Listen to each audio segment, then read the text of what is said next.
public restrooms. It was late, right around 8 p.m.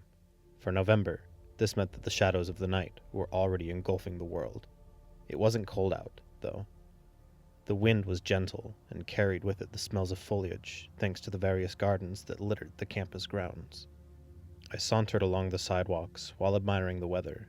I loved the night, especially when the stars were out. Unfortunately, they couldn't be seen from here, even on the clearest of nights, since the college was located just outside the city. A friendly squirrel suddenly crossed my path, coming within mere inches from my feet, before looking up at me and chattering as though I had once done it, a misdeed. It didn't appear frightened at all, so in a sudden motion, I stomped at it. The creature, rather than skittering off, lay flat on the ground. I felt that I could possibly kneel down and pick up the creature, had I wanted to. However, I had been attending this campus for months, and knew from experience that this little thing would run off in just short of contact. So instead, I continued on my way. I had a destination in mind, and could not be delayed any longer. Just ahead, along the outer edge of the campus, was the only women's restroom left open at this hour. The campus itself usually shuts down early on Fridays, so I was lucky there was at least one left unlocked, especially considering I had an hour's drive home ahead of me. Quite honestly, I didn't feel like stopping at a gas station for such a purpose this late in the day. Turning the last building, I finally arrived at the lonely structure. It could have served as a concrete outhouse in my opinion, but then again, I have no knowledge of such things. It was just a small building with a single purpose. I looked behind me as a gust of wind caught my attention. The parking lot was a few yards away, surrounded by the flat green lawn of the college.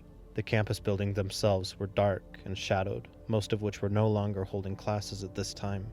When I saw no one there, I continued on my way. The door screamed in protest as I entered, rust-covered hinges flaking away in a fury. The sound reverberated in the small room.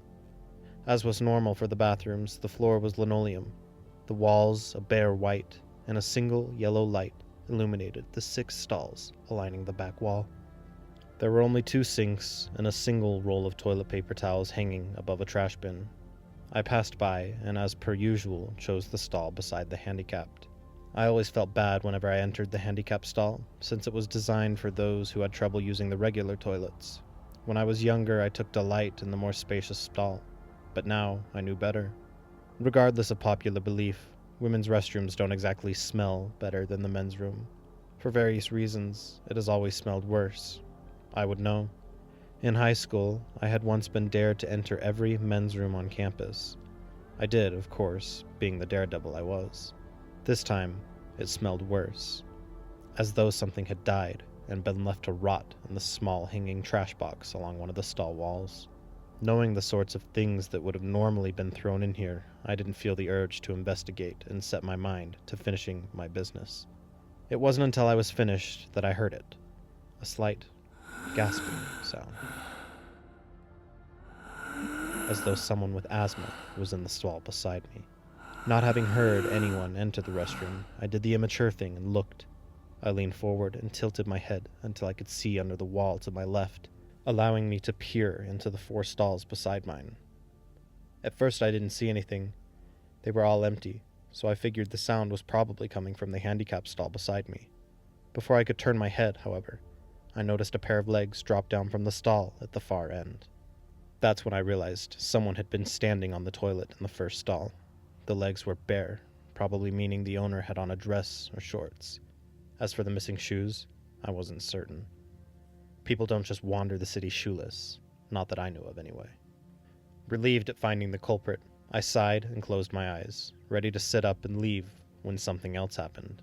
A head popped down from the last stall, obviously belonging to the same person as the legs, although something had seemed off about her. She seemed to be a brunette with wild, unkempt hair. Her skin was very pale, as though she hadn't seen the light of day in years. The features on her face were more prominent, thin and shadowed. She looked rather young to be attending college, maybe a high school freshman. Either way, her cheeks were unnaturally sunken in. Her eyes, however, appeared to be pure black.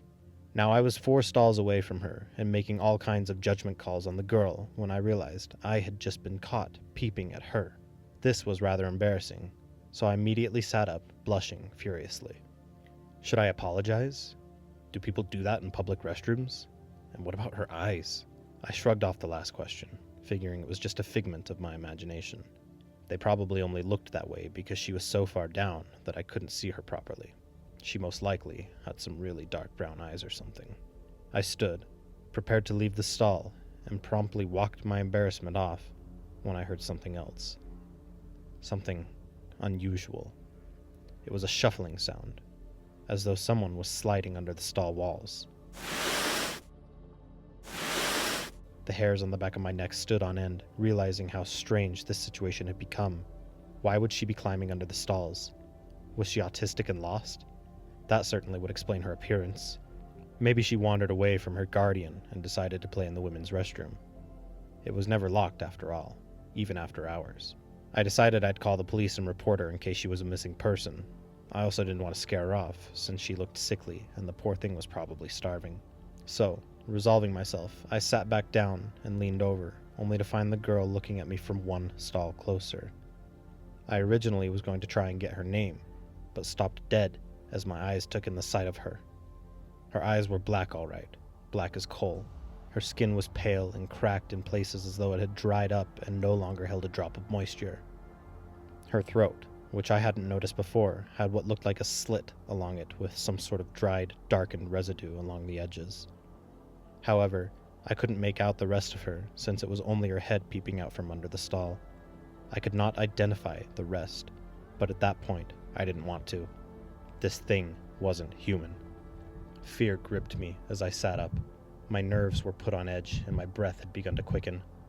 I had felt as though my heart would pound right out of my chest.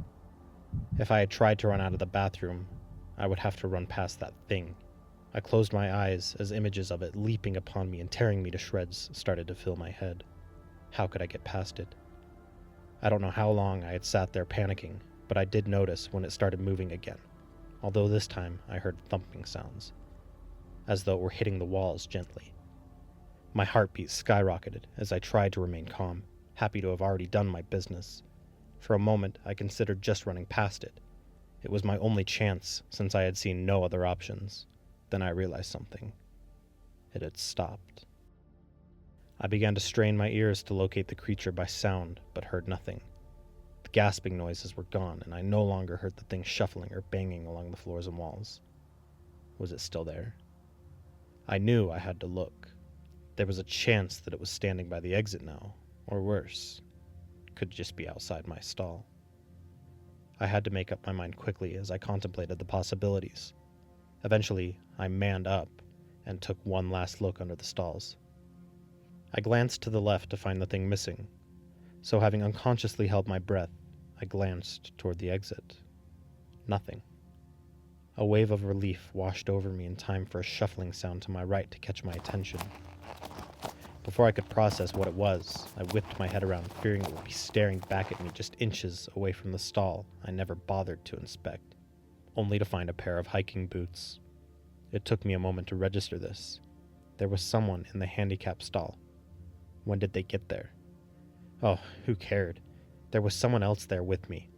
Although I had no idea who this other person was, in the wake of that thing, I felt at ease knowing I wasn't alone anymore. As usual, my sense of relief was short-lived once I noticed the gasping sound coming from inside my stall. I froze for what seemed like an eternity before I managed to glance up. There she was. A blast of putrid air washed over me, much stronger than the original stench from before. Her face was contorted in anger. Her wild hair was knotted up and flying about her head as those dark pits sneered into my very soul. Her mouth was molded into a fierce grimace, cracking her lips and revealing rotted teeth. It was then, while looking into that monster's eyes, that I came to a revelation. It was hungry, and it wanted me. That thought was the only motivation I needed to make a bolt for it. I slammed so hard into the stall door that the lock broke clean off as I stormed through the exit. I wanted to run to my car, to drive home, to curl up in my bed and pretend it was all a bad dream. And I would have, if it weren't for the girl I nearly ran into. We nearly collided, but I managed to swerve out of her path just in time. This girl was wearing a rather trendy mini jacket, slightly torn jeans, and a white tank top. She gave me a strange look before going into the restroom. I should have said something, maybe warned her of what awaited in there. But as I stood, once more straining my ears to hear the slightest of sounds, silence fell upon me. A few more moments and I began to piece everything together. Realization flooded my thoughts as things began to make sense. Whoever was in the handicapped stall must have had their feet pulled up when I first walked in. They were probably recording the sounds, hoping for screams, or worse, they were filming me in the stall. The other girl was probably some really well-dressed actor who was there to scare the crap out of any poor soul who wandered in. Well, screw them. I turned on my heels and hurried to my car, cell already out. I informed the police of the dirtbag who had been filming me in the stalls. I knew that filming anyone in the bathroom, prank or no, was illegal. They said they would look into it, and I was able to drive home worry-free. Oh, how I regretted that. The next day I arrived on campus, only to find it locked down and swarming with cop cars and officers. A girl had been murdered in the women's restroom last night.